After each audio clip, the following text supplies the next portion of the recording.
Hello, everyone. Welcome back to the Waste World podcast. My name is Gage Edwards, your host of the show, and a special one today.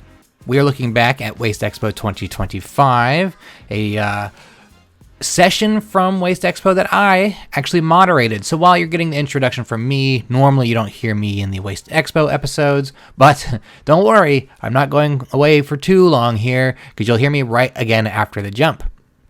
We're moving some things around with the scheduling, so we're getting a special episode from WasteExpo 2025 today instead of a normal podcast episode. But today is the panel discussion from WasteExpo titled Cleaner Streets, Smarter Routes, How AI is Shaping Waste Collection. As we know, artificial intelligence is influencing every industry. That's waste, recycling, really anything under the sun, it feels like. And practical ways they're coming to the waste and recycling industry with AI in fleet management, route optimization, contamination detection, maintenance, and curbside collection. And that is the focus of today's podcast. It was the focus of the session from WasteExpo. So this is bringing together leaders from across the technology, truck manufacturing, and data analytics spaces, where we discussed AI and how it's improving efficiency and decision-making throughout collection operations. So you'll hear perspectives from experts at companies including Entangles, Battle Motors, McNeilus, and more, as me and the panelists explore where AI is delivering measurables and where that value is today and where the industry could be heading next. AI is here. As I've been saying, we need to get over the old AI is coming. No, AI is here. And so am I. I am here with today's podcast. So, if you like the episode, remember to subscribe to the podcast on Spotify, Apple iTunes, other podcasting services. Share the episode with a friend. Give someone some of these smart insights from WasteExpo. Let them know that, hey, this is a pretty cool thing. Review the show. Leave a 5-star rating. That would be fine. That'd be cool of you. Thank you. And if you have any interest in being on the show, we're always looking for guests, so feel free to reach out to someone here at waste360.com. Our contact information is listed on our About page, our Contact Us page. It's pretty easy to find, so do that. And hey, enjoy the episode.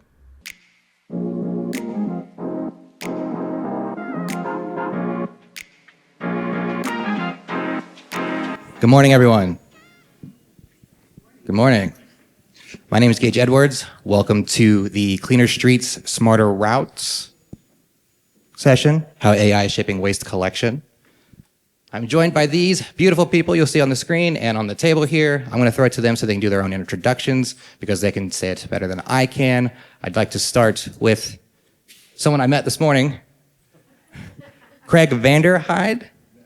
Cool. Why don't you tell the people who you are and what do you do? You're going backwards. I'm going backwards. Mike, you guys flipped it on me. Okay. Hey, good morning, everybody. My name is Craig. I'm Senior Director of Product here at Entangles. We're a predictive maintenance AI company. And my job and role with the company is to essentially just really understand our customers and our market in the Americas and make sure that how we're continuing to innovate is really aligned to the heartbeat of what's going on in the industry. And I've been doing technology products for just over 10 years now. So yeah, that's me. Good to meet you. Kelly? Hi, good morning. I am Kelly Schenkel. I'm the Chief Technology Officer with Battle Motors. We are an OEM, formerly known as Crane Carrier Company. And my role is responsible for engineering, product development, and innovation. Charlotte, go ahead. Hi, everyone. My name is Charlotte Silverman. I'm a data analyst. I worked at Rubicon and then Routeware. I also have my master's in sustainability management. And today I'm going to be providing the perspective of how to analyze the data that all of these hardwares and softwares give us. Brian? Sounds good. Good morning, everybody. Good morning, everybody. Really happy to be here. Thank you for the invitation from Waste360 to be on this panel. My name is Brian Brost. I'm the Director of Product at McNeilus Truck and Manufacturing in Dodge Center, Minnesota. So a major manufacturer of refuse vehicles. I've been in the role about 3 years, have a long history in product development. Actually started my career in a more technical role in quantitative methods and computer science as my undergrad, and had a lot of technology roles before moving into product development. And I'm really excited about discussing AI and how that's impacting our products and our industry. Cool. Thank you all for being here. I know it's Vegas and the morning comes quick sometimes. So let's get started with some poll questions. If everyone would like to scan this QR code, it'll take you to our little Slido page where we have 2 questions. We'd like to hear from you, get some perspective, and figure out how you guys use AI and who's using it the most. See, the phone is going up, so I think that's a good sign. We'll give you a few minutes to do that. In the meantime, who uses AI, let's say, a few times a month? Cool. How about a week? Every day? This morning? Okay. All right. Pretty good. I feel like I'm saying I mean, that's the job, right? All right. While you guys are answering that, let's see. Can I jump to a question just to give you guys a little more time? I'll just throw this to the table. Within your company, AI is important, and you've all used it, a lot. How is AI shaping the waste industry, and what do you see within this year with AI? Just off the cusp, I'll answer this question. Sure. I'll jump in. So, I think even the title of this presentation or the panel here is on AI, but, on the McNeilus side, and I think it's probably not unlike a lot of the other companies here, we've been focused on connecting, integrating, electrifying, our products, further automating our products. And, so while we don't have AI as one of those pillars of strategy, it's certainly the great aggregator. There's so much data that's coming out of trucks now. And so using AI to help make sense of that, simplify it, make it consumable within our products and also for the end user is really critical. So, there's a couple applications that, we've been focused on. When we think of AI, there's, natural language processing. That's probably a lot of, when people say they're using it, for notes and things like that. Our company, we've been focused a lot on computer vision. So computer vision within the hopper, computer vision on the cart on the side of the street. So Cart Seeker is, one area that we have the furthest along. Done a lot of development in that. We trained the system to identify what's a cart versus not a cart, so that we only run a side loader arm out when it sees a cart versus when it sees something that's other than a cart, like a mailbox or a bench or something like that. I think we'll have opportunities to talk more about that, but computer vision and being able to train cameras to give that operator a second set of eyes has really been a big focus for McNeilus recently. Anyone add anything? My answer is how isn't AI going to affect the waste and recycling industry? From the chassis side, computer vision, obviously from an AI perspective, is huge. We just launched our product at Battle yesterday. That is our new digital interior, and a lot of it on the data processing side has AI related to vision systems. And that's been a great perspective. But then also from an assembly standpoint and a manufacturing standpoint, the AI feedback, machine learning, the impact is absolutely tremendous. And your question of, over the next 12 months, what does that look like? We can't even fathom what it's going to look like this time next year, which is extremely exciting, but then also overwhelming, right? So that's why we're here. Yeah, and I think I'll touch into obviously as we're in the maintenance world of things and the application of AI. Within the waste industry, these trucks are operating in such harsh conditions, such very stop and go. The maintenance can be really difficult to get right, to stay on top of.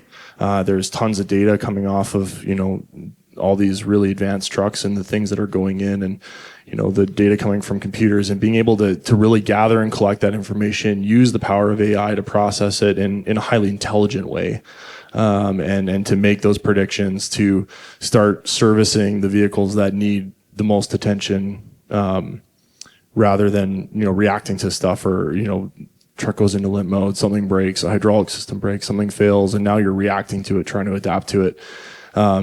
Trucks are working during the day, critical delivery. They're coming back at night to get serviced. You want to make sure that when you have that window of service, that you can really focus in on repairing the right things, right? And not having to be reactive to whatever's happened during the day. So I think it's huge. I'll also add quickly that I think AI will help us understand what's going on in the big picture. So it can help us understand resident or customer waste habits, and then what's happening along the routes with the trucks, with pickups, with contamination, and then also what's happening at the landfill or at the MRF. There's all these new technologies that can help us see what's happening along the whole timeline and then help us make smarter decisions. Well said. Looking at these poll results, I can't pull it up here, so I'm going to read it, so you have to just believe me. That first question we asked you was, when it comes to AI, what best describes your perspective? The first answer was, don't even know what the acronym means. I'm here to learn. 0% of you answered that, so we have, at least we're all on the same page. The second option was, I know about it, but I'm skeptical on the value of AI in our industry. 12% of you. Okay? And I'm excited about what AI and related technology can bring to our industry. 88%. You're in the right room. Second question when it loads. Have you personally used AI tools? Kind of already asked this at the top. I'm just going to answer or go with the first answer here was yes. That is 97% of you. Only 3% said no. There's still time. It's super easy to use. Some would say I use it to come up with questions. Let's get to questions. So on that, it's interesting. So the 12% said that they were skeptical, but 97% are using it. So the analyst in my brain says, when we get to open question time, which I don't know whenever that is, but I'd encourage the 12% that are skeptical, but using it as to why. That would be my question. I think that's a really interesting thing to explore there. Well, my first question, we can kind of get to some of the skeptics here. I'm going to start with Charlotte on this one. My first question is, how can we avoid fears of being intimidated by AI and instead leverage it to help save money and time? So Charlotte, we'll start with you, but open to the table. Yeah, that's a good question because I think a lot of people are intimidated by AI and don't fully understand it. But I think by knowing what questions to ask, and the context of what you're looking for when you're using a AI chatbot like ChatGPT. If you have high quality data and you know what information you're looking for and what to ask, then it can be really easy to use, not daunting. And then just making sure you're not forgetting the human intelligence aspect. So when you're taking the information that ChatGPT is giving you, remembering to also bring in your own context and make sure you're thinking about how it would apply in real life. And then, I don't think it would be so scary to combine both artificial intelligence and human intelligence. I guess I would just jump on that a little bit. I think we're starting a lot of the questions with AI, but I've been a product person for most of my life, and whatever we're doing, and AI is not the end all be all though. You have to start with the problem we're trying to solve, and so whatever we're approaching, whether the title of the presentation here is Cleaner Streets, Smarter Routes, but if it's driver turnover or it's saving money and increasing productivity, understanding the problem to be solved, and don't make it how am I going to use AI. Make it, what's the best solution, and does AI help me get there? And so I think that will also help dissuade any sort of, agitation or fear that can come with, I have a high-tech solution I need to deploy, which is going to be hard, because it might not be. Yeah, and I think that even extends to the data conversation, right? That's what we were talking a little bit here as we were standing, is there's so much data now. There's so much, the sensor information. You can get, real-time feeds off of, the differential pressures within DPFs and all these kinds of things, right? But knowing, just taking the massive data and putting it in a spreadsheet is kind of nonsensical almost nowadays, just with how much it is. And so being able to use tools like AIs and be able to, start with the data, structure the data in such a way that it's applicable to the problem that you're trying to solve, that's going to make your AI tools a lot more powerful, right? Making sure that your AIs knows what it's trying to accomplish, knows where it's trying to get there, that's going to give you much better results, and it'll really drive up the trust factor and how much you can rely on it to produce results. Who do we have in here? Do we have business owners? Haulers? Who else we got? Shout it out for me. More people. What was that? Marketing. Okay, that's a good one. Cool. Just want to get a little lay there. So speaking of cleaner streets, smarter routes, Kelly, I've got a question for you. How is AI changing the game when it comes to route optimization, and what kind of ROI have you seen from reducing unnecessary miles and fuel consumption? Oh my gosh, it is easily quantifiable with AI. It's really great. So, one of the best things about the product that we launched is a great opportunity for route optimization in real time, right? And so taking multiple factors, GPS location, traffic routes, and then also the human intelligence factor of the driver feedback, right? Especially in rural areas, being able to say no. GPS, this is not a road, that's an alleyway, and we can't go down there. And being able to provide that feedback from the driver for tomorrow, for the route for that, or even today is amazing. Also, if the fleet managers have the ability to update the route in real time, based on if they have a hauler go down, if there's a backup at the MRF, or whatever problem they're trying to solve, they can do that in real time, and so that is quantifiable daily, hourly, and like I said, taking the human intelligence factor is key in providing that and then optimizing the route for that. Cool. Good to know. Brian, see, McNeilus AI in the trucks, right? Known for the innovation and refuse collection vehicles. But how is AI being integrated in your truck designs to improve safety, performance, and efficiency? Yeah, good question. So, we're on a journey like everybody else. So, as we think of autonomy, there's the other components of that are Internet of Things. So, connecting additional information and data to the truck, and also sharing that back, into a back end. And so there's a couple ways for me to answer that. So first is, and I'll talk about CartSeeker a little bit. This was an undertaking that we took on a number of years ago. We thought it was actually going to be something that we'd be able to launch a lot quicker. And the challenge of that ended up being data. We needed to make sure that everything was well trained and it had really high precision and recall before we were ready to deploy that. But that one actually allows for both efficiency and productivity and safety. And so as we looked at that particular platform, we did want to improve. We saw some pretty interesting YouTube videos of where the arm is grabbing onto things it shouldn't have. And so we thought, well, we can probably work on a product that will solve that. And the efficiency aspect. We all know our drivers. They can be out there doing 1,000 picks, sometimes 1,200 or 1,300 picks. And there's some very good drivers out there that operate very, very quickly, very efficiently most of the day. But fatigue and everything else can also take over. And so, and then the other aspect is that uptime or that maintenance. And so, some drivers can operate a side loader arm very smoothly, and others can jar that arm, and that it's additional wear and additional maintenance. And so CartSeeker was really our way to tackle that on a threefold front. So we have a camera that's trained to identify a cart. So if you push the CartSeeker button, the arm will not run out if you're lined up with the mailbox. So there's a safety aspect there that we're employing, that we're protecting, giving that driver an extra set of eyes on what's outside, what's behind them, and that they're usually relying on mirrors to see. And then once we pick up that arm, we're running that arm optimally. So we know our truck the best. We can, drive out the arm, do a nice smooth pickup, feather it back down and release the can. And so while I don't have data to support it, the hypothesis is certainly that we should see less wear in that situation. So, productivity, very consistent pickup, that extra set of eyes for the operator. And then, just from that back end perspective, our back end system's called Clear Sky. So we have a lot of data coming off the truck. We're able to bring that to our back end. We're doing a big overhaul of the glass, what that looks like, what that interaction looks like. But that's all focused in our first iteration on uptime. So data that provides predictive maintenance. We can certainly talk about that maybe in a later question. But those have been the two areas where we focused first and foremost, and lots of other things that we're working on behind the scenes. But those are the items that are most kind of upfront from a product perspective with McNeilus. Well said.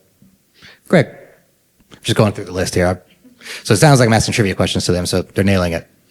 From your perspective, what are the biggest operational challenges that waste collection fleets face today, and how is AI making an immediate impact?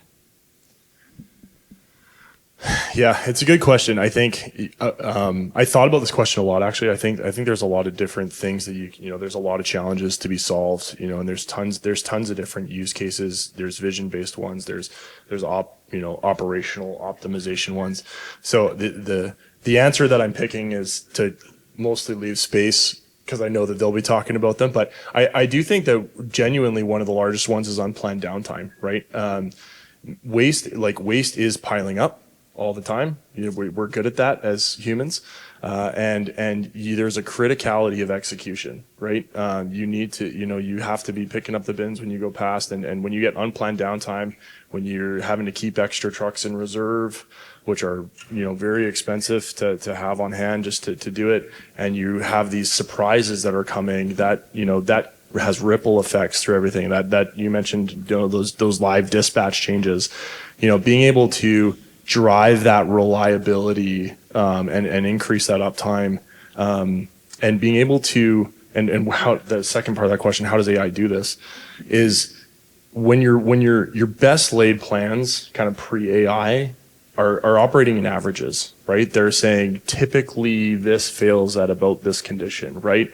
You're going to create a scheduled maintenance plan and you're going to find your most appropriate average. Well, even the best sort of scheduled or planned maintenance plan is going to overfit some vehicles. You're going to fix stuff before it needs to be done, and you're going to miss some that are driven by drivers that are being too aggressive. And so being able to bring AI into the conversation and look at how each individual vehicle is being used to understand fundamentally that this driver runs that hydraulic arm harder than that one, and this vehicle is getting beaten up or driving in different conditions more so than that one, right?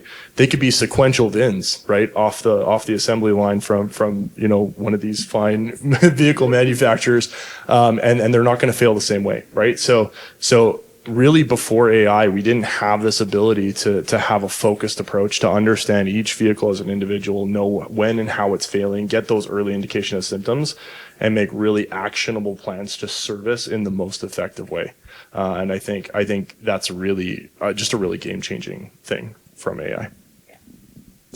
I will agree with that for sure. And kind of building on the problem of unplanned downtime. Part of what our AI model does is it actually takes all of the sensor data coming from the truck and the body, if we're integrated with that, and actually will diagnose the truck. And also tell the fleet manager when preventative maintenance is due, or if it senses an issue. And so, unplanned downtime, but then also the problem of 40% of the downtime is on diag, right? Is on diagging the truck, which our AI models will actually take the sensor data, take faults, and provide, the top 3 to 5 fixes for the issues that it might see with probability. And before AI, we didn't have that. And then it takes us a step further where, you say, okay, well, yes, this was actually the solution. It will literally walk the technician through the steps on how to repair it, which can also help the driver if they're in the field and it's something simple. Also taking that a step further and solving the problem with driver retention. This gives drivers coaching opportunities, which initially there's some pushback from the drivers. But the great drivers, especially new ones, appreciate the coaching. They want to know how to improve. They want to know how to be safer and better at their jobs. And we found a very, very great ROI in being able to provide that coaching. To your point, if driver A has 80% more blowouts, tire blowouts than the other drivers, then okay, maybe you should be manually inspecting your tire pressures and your temperatures during your DVIR process, right? And so being able to allow the fleet manager or the driver to customize per vehicle also helps with reducing downtime. Anyone want to add anything? We're good? You guys good? I might add, on the driver training aspect, I think that's a really good point because we can use AI to help reduce the amount of time it takes to train new drivers through driver safety, but also through optimized routes and turn-by-turn navigation, so they don't have to spend as much time with another driver learning the routes. And that can also help reduce driver turnover, which, I think is a good point. I only asked to expand because you guys covered my next question. So we can do it again, Gage. no, it's fine. We are good. I do want to go back to sustainability for a second. So we'll go back to Charlotte with this one, and then of course open up to the table. How do you see AI evolving to help long-term sustainability goals in the waste industry? Yeah, that's a good question, and I feel like we could talk a lot about that.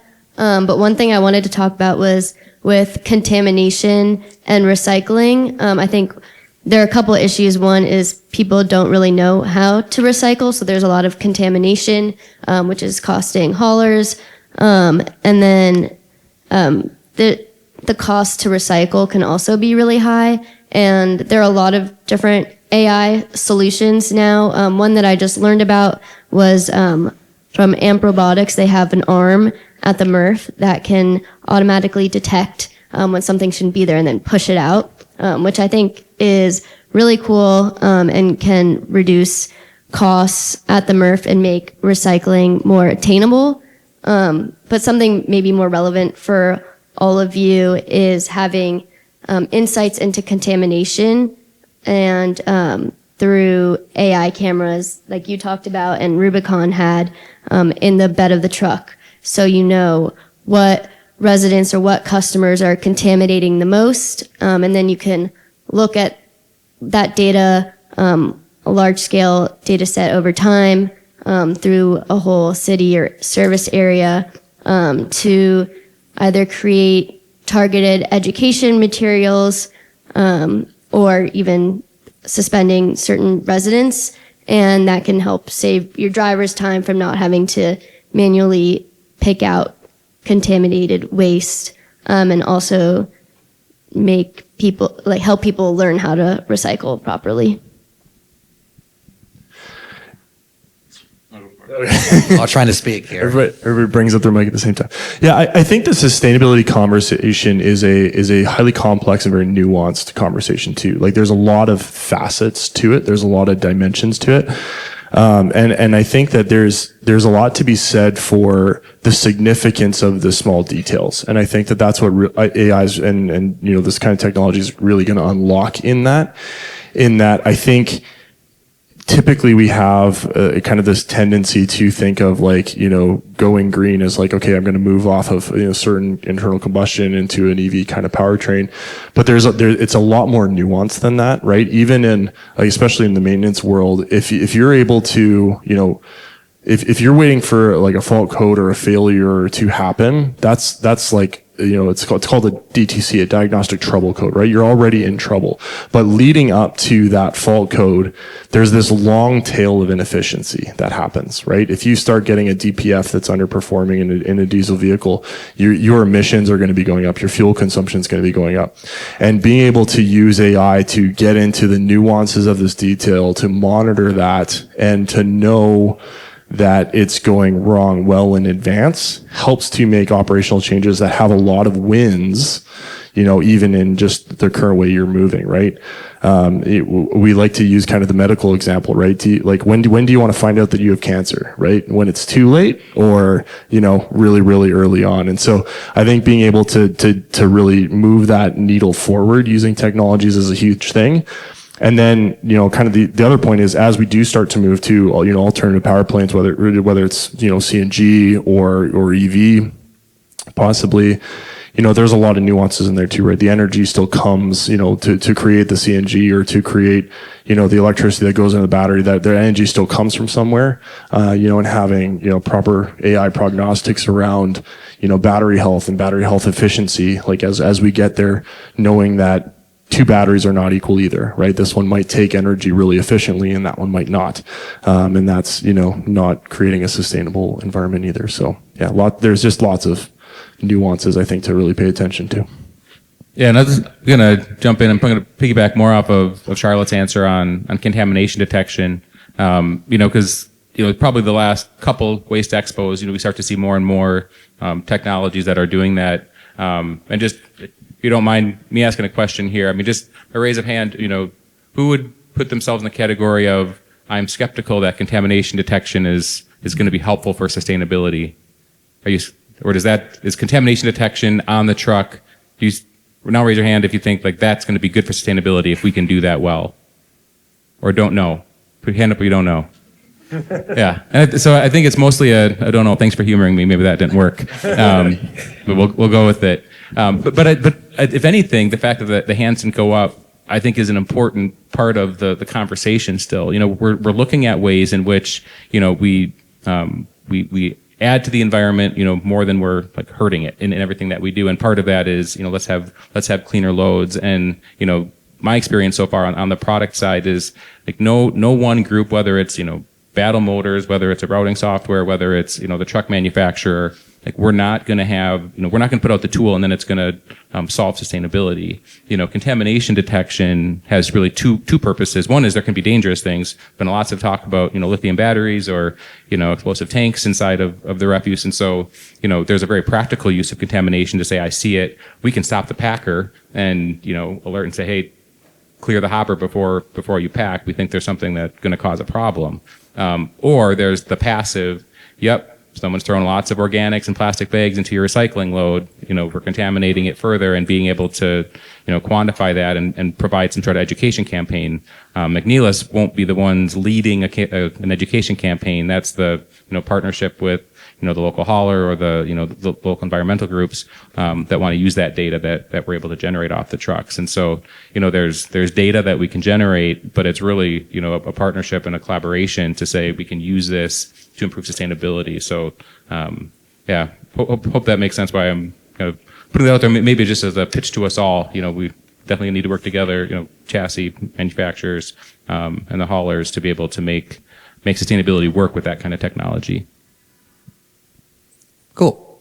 We are halfway through the panel now, so I'm going to throw it to you guys just to see if anyone's got any questions they're burning to ask. If you do, please come up to the microphone in the middle of the room and speak into that because this is being recorded. So I'm going to just look around and see if I see any movement. Sure, go on up. Yeah, great insights. For AI to work, data would be crucial. I think many of you indicated. So how easy is it to get the data from the vehicles? And I see people from like the OEMs and again, Entangles also accessing it. Is it open? How easy is it to get? What are the challenges there? It is very easy to get. From the battle side, it is all available in our online portal. And we provide insights on the vehicles, like we've talked about, actually diagnosing the truck, being able to look at the vehicle health, including if we're integrated with the body, any body faults, things like that. So the data is readily available. It's more about how are we harnessing it and how are we aggregating it. To Charlotte's point, what problem are we trying to solve? And the prompt on the data is the most important with how we're able to solve that. So at Battle, we are still evolving and taking customer feedback on the data we do provide and how we can better improve insights for the fleet managers and the drivers alike. Yeah, I would add, the abundance of data and ability to take it off the CAN bus. There's certainly a lot there. I would say the biggest slowdown that we had early on is more around just working with our customers for the permission. We've been just selling trucks that weren't connected for so long. So having a data service agreement associated with a truck wasn't just part of everyday work. And so working with our customers and having that agreement that hey, we want to take pictures and now we want to train a system off of those pictures. And so when I talk about the computer vision, our first round of CartSeeker, relatively few number of pictures. We probably did about 10,000. We trained it with 8,000. And then, we validated it with another 2,000. And then we did more validation to look at those fringe cases, things that, to refine that precision and that recall on it. But, we always want to make sure that we're working with our customers, making that they're aware that we want to use information for those purposes. So, always trying to be mindful of that as we're trying to create new product and improve new product. So that's just one application. Once those are in place, definitely agree with Kelly. There's an overabundance of data that we're then able to use for some of these developments. Yeah, I think I'll just add to that too. Is like, I agree with both of you. Like, getting the access to the data is not necessarily a challenge, but I think it's important to know more is not always better. Like, better is better. And so I think we touched on a little bit right at the beginning is like, it's really important to start with the problem that we're trying to solve, right? Like, where are we feeling the pain points? Where are we inefficient? Where are we losing? Where do we want to apply the kind of latest and greatest technology to free up capacity or improve our operational efficiency or whatever? And then there's this sort of collaboration phase that then happens, right, with like the problem solvers and the sense building actually the sensors into it. And then being really smart about how we get that data off, right? What are we trying to go after? What sensors do we need to do? How efficient do those sensors need to be? We can pull gigs and gigs of data off of a truck every month, but if you're not structuring it and organizing it in a way to solve specific problems, you're only going to be sort of effective, if that makes sense. And then I think, then the final step of that and where Entangles has kind of taken this is speaking the right language of interpretation. And what I mean by that is, AI, and we've all heard of the chat GPTs and, maybe some of the other ones and Geminis and Gronks or whatever. We should give them all their fair exposure in the recordings. But, I think that, those are large language models, right? They're operated, they're trained in English, sometimes other languages, right? And really what we're talking about is a different language of data, right? We're talking physics-based data. And so what we've done at Entangles is, our AI actually operates in this world of a physics-based language, right?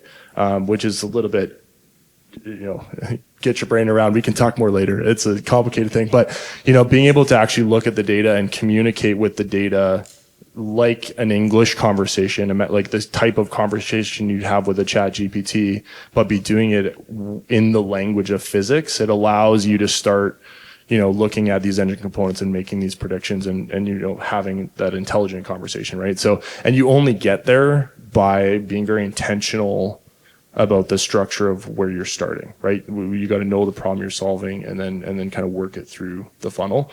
And I think that collaboration from top to bottom, and including all of you guys, right? Us having conversations, as the guys at the end having conversations with you, being like, hey, this is what we want to solve, and then working to make sure that we get in those right things on the trucks, and we're moving towards this utopia together. I think is really important. Anyone else? Sure. Thank you for your question. Actually, I have a couple of questions to Brian related to each another. The first question is like, as a truck manufacturer, how you see your role in like designing trucks that enable AI systems to run?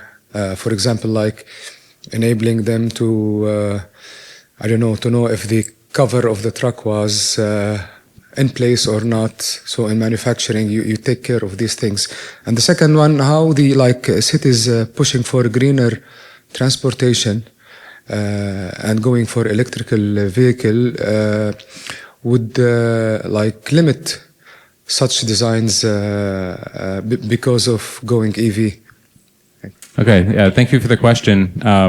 So if I understand the first one, just how are we making trucks smarter and being able to capture more information off of the bodies themselves. So already, and if there's other manufacturers in here, we have a lot of sensors and interlocks that are already available. So there's always been a lot of data generated off of the trucks, and so we know when top doors are closed and open and arms are out versus in, and we know how many packs. We can count packs because we have prox sensors in there that are counting that. We know when the tailgate's open.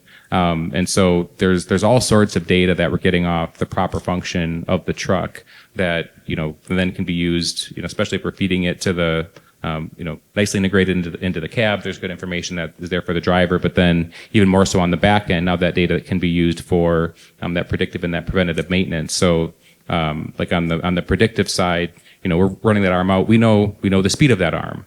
So we should be able, and we can detect, slow degradation of speed over time.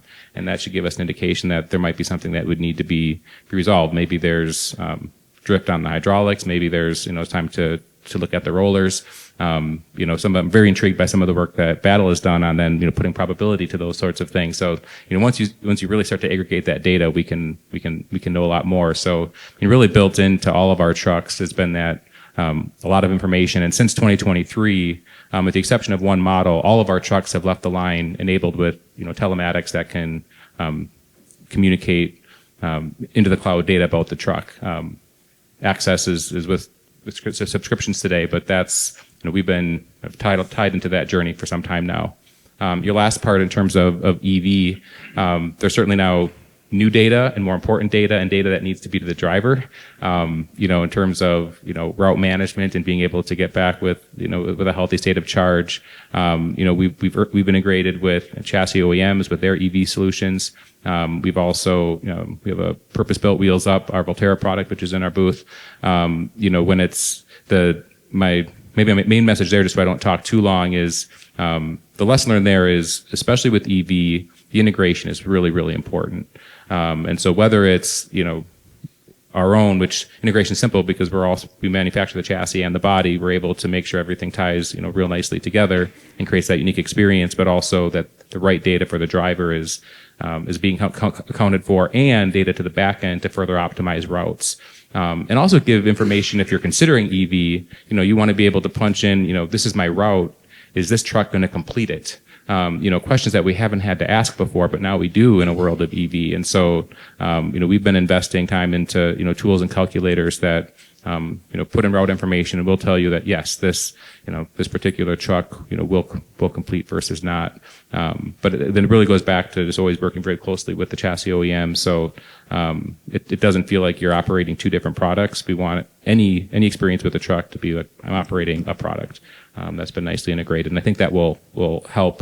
So it's not so much of an AI angle, but certainly the way we use technology and the way that I think electrification has pressed on us to do better with technology for the operator and the fleet managers.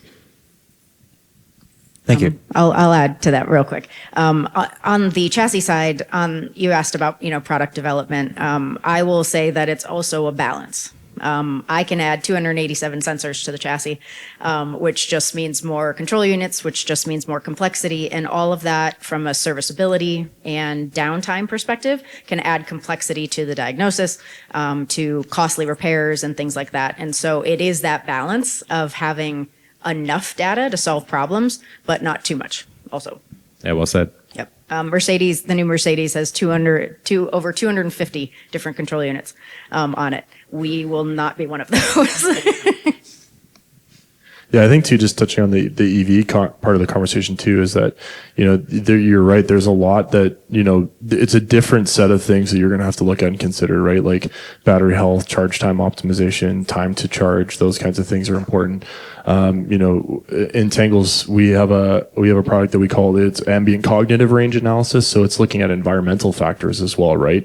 Because that's another thing. If you're in colder conditions, batteries are going to perform differently than warmer conditions. So, whereas, a diesel engine, you fire it up once it's warm, it, generally it's, fairly generally, I know I say generally with big quotes around it, but so EV is it's just another world, right? And so, I think making sure that even though we're solving similar problems and we're doing different things, when we're looking at the solutions and the technology and what we're doing behind, we have to look at them a different way because they fundamentally behave differently.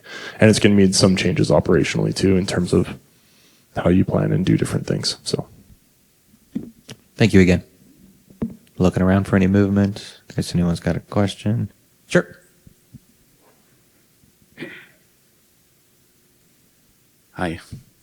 In my case, I have some understanding of the vision application of AI with cameras and stuff, but when it comes to route optimization, can you elaborate more on what kind of data we can use and a more concrete approach on how to get into route optimization with AI? Sure, I can take that. To start, route optimization has multiple factors that is, again, trying to solve problems, right? And so from the battle side, with vision detection, we can detect when somebody has their can out. On the chassis side, also on the body side from McNeilus. We can detect when, for front loaders or for commercial front loaders, we can tell when a bin is over full.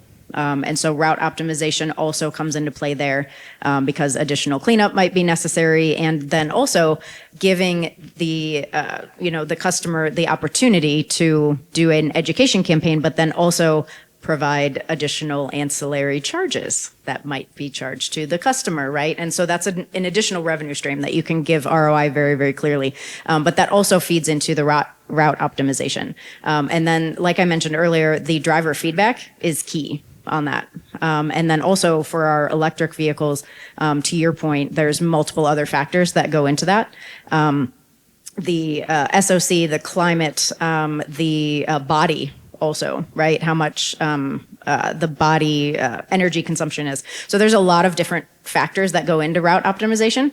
I think that the message here is that we need to do this collaboratively, right? Is taking feedback from you guys, from the actual drivers on the routes, and feeding it back into the body and feeding it back into the chassis manufacturers so we can optimize those insights for you, I think is going to be key.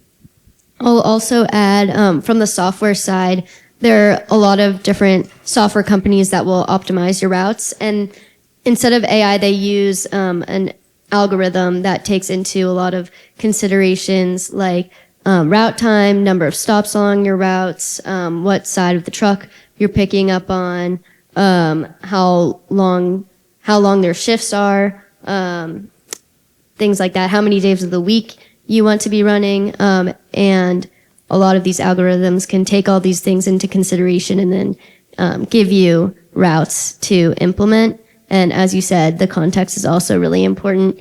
But yeah, the route optimization can lead to a lot of ROI savings, reduced idling time, reduced, even if you're running one less day of the week, you're going to save a lot of money on like overtime and fuel costs. So yeah, having access to that data to put into the systems like route time, stop count, things like that is really important. So collecting that data, and then knowing what to do, with the outcomes that these route optimization software give you. Yeah, I really like what you said about there's a difference between algorithms and AI. I think that's a really good point. So I almost feel a little embarrassed that we haven't said that until this point. But my fault. Yeah, thanks.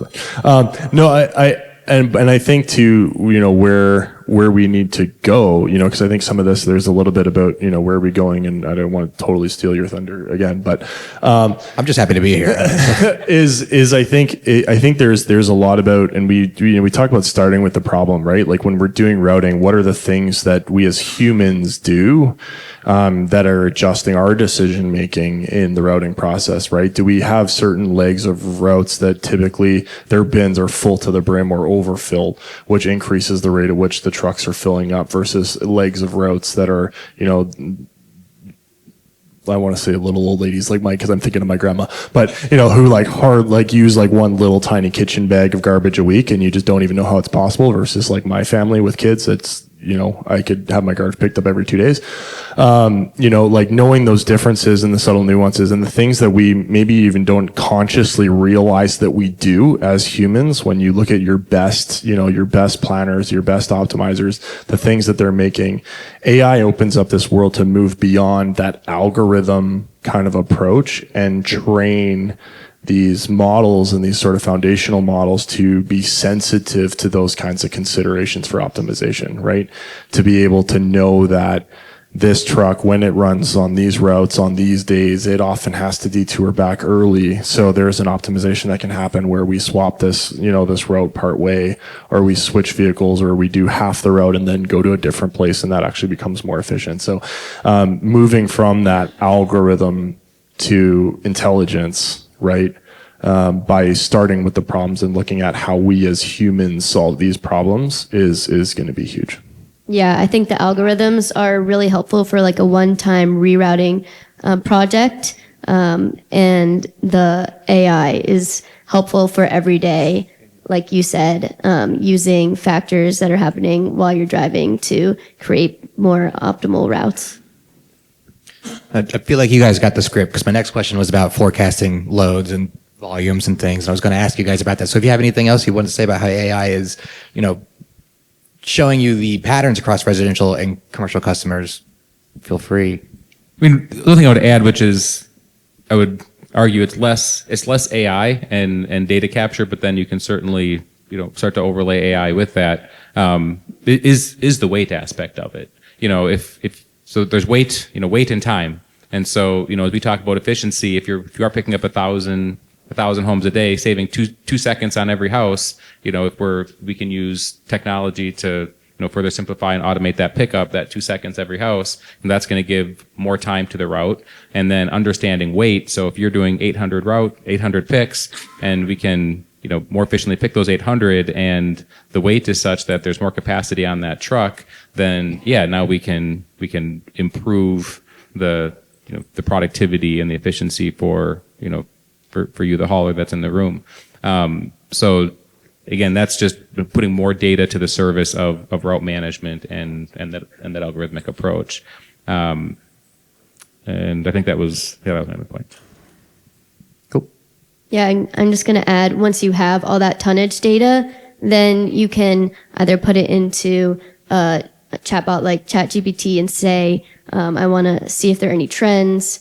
Where's the future in my city for trash? Do we need to build more landfills or MRFs? Do we need to go to one area more than another because they're generating more trash? So that's where the looking at future trends in waste can be really powerful, and using that to make smart decisions for your company or your city. Yeah, I thought of one. I knew where I was going with this. So, and probably all the systems do this, but one of the things that we track within ClearSky is just backups. And backups are time consuming and a safety risk. And so if you're finding, being able to look at the map and there's routes where there's a lot of backups happening, a truck with a shorter wheelbase maybe, or, just looking at would a different truck on that route potentially require less pickups, or a truck with a longer arm that maybe wouldn't have to try to get closer. There's all sorts of things, whether it's truck selection or or maybe just talking to that driver and finding out what's going on in that cul-de-sac. Maybe it's one of those just going to be the way it is. But looking at backups is a way to also again make routes safer, but also add some efficiency if you can minimize those. I'll maybe just add, on the AI front from a trust perspective, because I think when you really start talking forecasting, right, we're talking about predicting the future, right? And there's always a little bit of that, Minority Report concern of, how much can you rely on it? How dependent is it, right? And I think, and I'm not going to get too nerdy on this right now. If you want to talk more later, we can. But fundamentally, the way a lot of these AI models and foundational models and stuff work is they're statistical modeling, right? So even when you punch a question into ChatGPT, the answer that it gives you back that is intelligent is the highest statistical series and chain of words to follow what you asked it.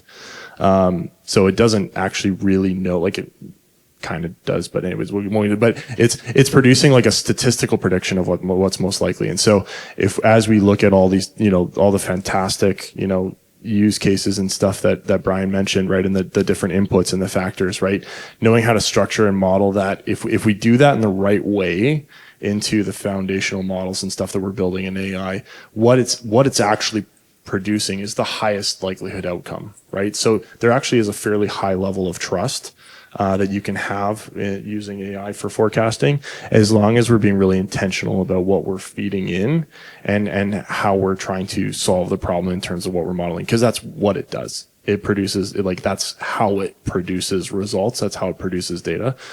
So I think it's a good application there. Anyone else? Cool. Well, thank you all for your questions. We're winding down here, so I'm going to kind of give some final questions to you guys. This is just kind of open to whoever. AI in the industry, especially with fleet management, truck functionality, where do you still believe AI can make an impact in fleet management, route optimization, whatever it may be? Is there something we're not doing? Is there something that's like on the rise, a trend in AI in those sections of the industry? How much time do you have left?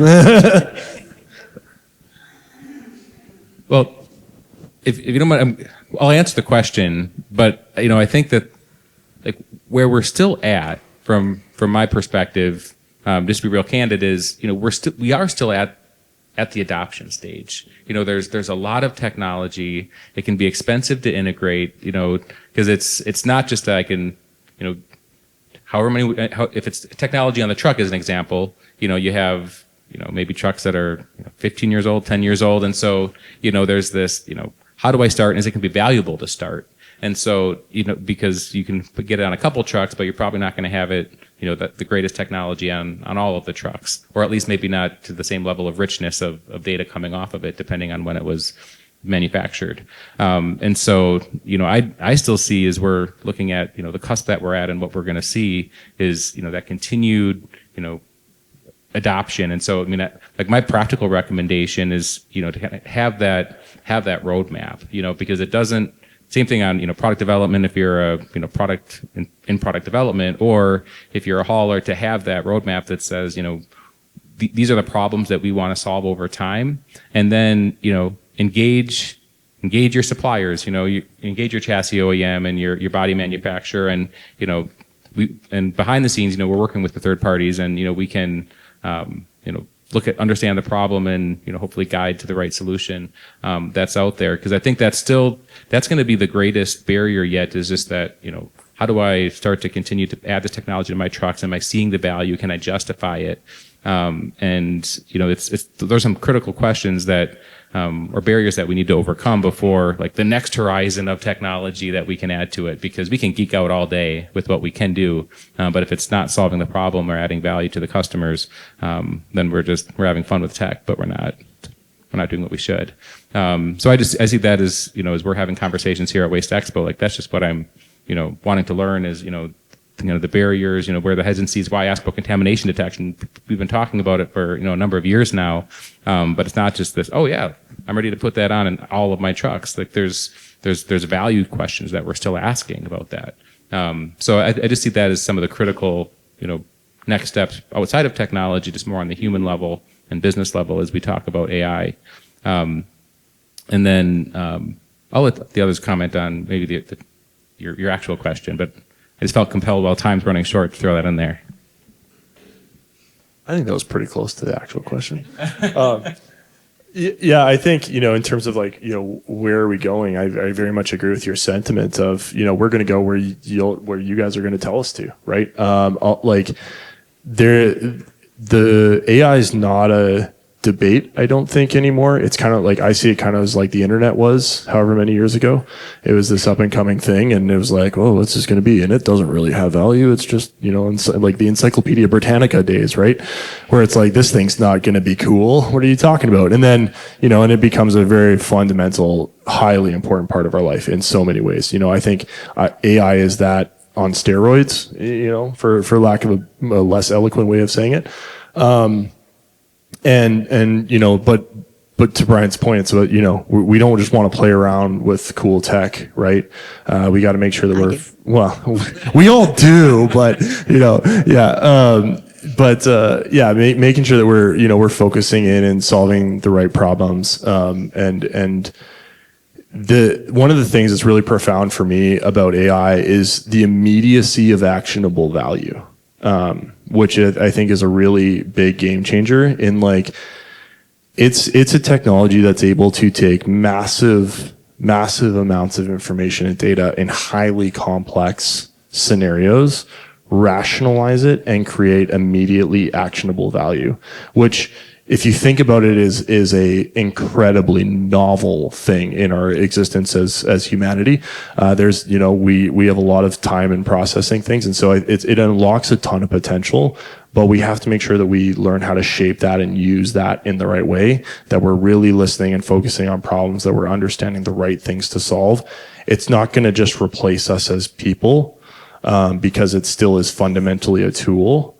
And I think people they get really freaked out about that. They've seen the Terminator movies and, or they've seen iRobot and they think that's our future. Like, I don't think so. You can still shut them off. But it's important that we're learning how to apply and mesh them with our humanity, right? Mesh them as a part of how we do. And I think, when you start thinking, I know there was questions about where do we see it in 5 years? Where do we see it in 10 years? To me, that's an impossible. You guys might agree with it. To me, that's an impossible question, because the tools that we're going to be working with in 3 years don't exist yet. So like when we're building our roadmaps, we're building them with the tools we have now. We're going to solve the problems. Those tools are going to innovate. They're going to evolve. They're going to get better. And then we're going to be working with new tools in 3 years to solve problems in new ways to get to 5 years. So it's really like, for a product guy, for folks that like playing with cool tech, it's a very exciting time to be alive, where we can deliver real value, really tangible, immediate value with the technologies that we're playing with. But yeah, I think that's where we're going. That's what I'd say. I'll add to that real quick because I know we're out of time. But I think the important aspect is to understand that AI is a tool for us to use to be smarter and more efficient. It is not, it's not a replacement for humans. It's not a replacement for drivers. I don't see in our lifetime that we will have driverless autonomous refuse trucks. I think it's coming, and we have, tests of doing so, but when you put autonomous vehicles on the road with human drivers, they don't mesh well together. So I think that AI is a tool to help us solve problems, be smarter and more efficient, but it's not a replacement. Anything to add, Charlotte? We're wrapping up here. Yeah, I think you guys pretty much said it all. And yeah, AI has changed so much just in the past 2 years. Like, I went from not using it to using it every day for my job. And I think everyone in this room should also start leveraging it since it's here. Use it to your advantage. And yeah, we don't know where it's going to go, but it's probably going to get even smarter in the future. And yeah, it's just a tool to leverage. And you don't need to go to MIT to learn about it. Go to YouTube. Go to YouTube. If you learn anything from today, go to YouTube. There is so much that you can learn, and people that are doing a really, really good job at breaking it down. And there's so much content there. I'm sure you'll see even people in the waste industry and waste application or transportation stuff, and you can garner ideas off of that. And yeah, there's lots of free ways of getting access to that knowledge. Cool. Well, thank you everyone for joining us. If you could scan the QR code and let us know what you thought of the session. WasteExpo, the show floor opens in about 30 minutes. I implore you to take a look around. There's a lot of AI innovations down there. A lot to learn. You might see these four walking around, stop them, say hey, ask them a few questions. But thank you again for attending, and have a good day. Thank you. Yeah, thanks, everybody.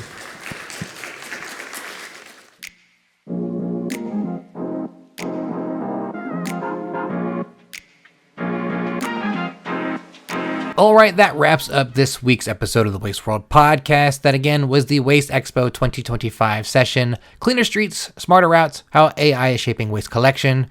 A little meta on this one, as you heard me moderating the panel and me giving the intro and outro to the episode. Like, I'm not there, but I was there. So, to recap, the panel highlighted how AI is becoming less of a future concept and more of an operational tool. And we need to find ways to use it in ways that make things easier, safer, and more cost-friendly. By doing lots of things. Helping fleets reduce downtime, improve route efficiency, strengthen safety, make smarter decisions, and using data already coming off the vehicles and collection systems. So, thanks for listening. Hope you learned something. Hope you found something to share with somebody. And do that by sharing the episode also. Have a conversation. Tell them where you got the info. And say, wow, that was a pretty good stuff. Pretty good thing they got going over there. waste360.com. Speaking of, visit waste360.com for more information on the waste and recycling industry. I'm writing about AI stuff all the time. Everywhere I go, people want to talk about AI innovations. Even at the Waste Leadership Summit coming up in June, I will be hosting another panel on AI that will be similar-ish to this one, with some new guests, new panelists, to talk about how AI is continuing to shape the industry. So make sure you're at Waste Leadership Summit and make sure you're around to hear that panel. Until then, until next time, remember, it's our world. Let's not waste it.